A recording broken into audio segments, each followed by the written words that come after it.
உத்தரமேரூரில் பாஜக சார்பில் முன்னாள் பிரதமர் பாரத ரத்னா அடல் பிகாரி வாஜ்பாயின் 101வது பிறந்த நாள் விழா கோலாகலமாக கொண்டாடப்பட்டது.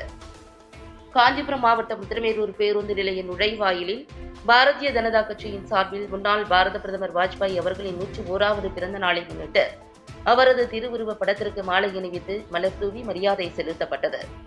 மறைந்த முன்னாள் பாரத பிரதமர் குறித்து காஞ்சி மாவட்ட துணைத் தலைவர் பூரம் விஸ்வநாதன் கூறுகையில், 20ஆம் நூற்றாண்டின் இறுதி காலகட்டத்தில் பாரத தேசம் அடைய துவங்கிய அசுர வளர்ச்சிக்கு தனது ஆட்சிக் காலத்தில் வித்திட்ட வாஜ்பாய் தொழில்நுட்பம் சார்ந்து தனக்கிருந்த தொலைநோக்கு பார்வையின் மூலம் தேசத்தை கட்டமைக்க துவங்கினார்.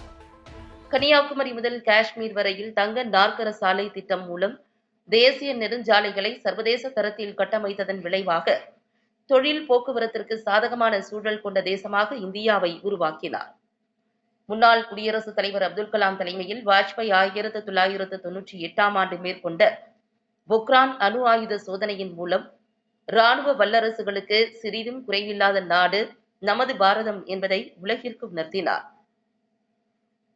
எதிர்க்கட்சித் தலைவராக, வெளியுறவுத்துறை அமைச்சராக, பிரதமராக ஆற்றிய பணிகள் ஏராளம். தனது தேர்ந்த அரசியல் அனுபவத்தின் மூலம் நாட்டின் உள்நாட்டு மற்றும் வெளிநாட்டு கொள்கைகளை வடிவமைத்தார். தனது வாழ்நாளின் பெரும்பான்மை காலத்தை அரசியல் மூலம் நாட்டு மக்களுக்கு சேவை புரிவதில் அர்ப்பணித்து வாழ்ந்தவர் பாரத் ரத்னா அடல் பிகாரி வாஜ்பாய் என காஞ்சி மாவட்ட துணைத் தலைவர் பூரம் விஸ்வநாதன் புகழஞ்சலி செலுத்தினார்.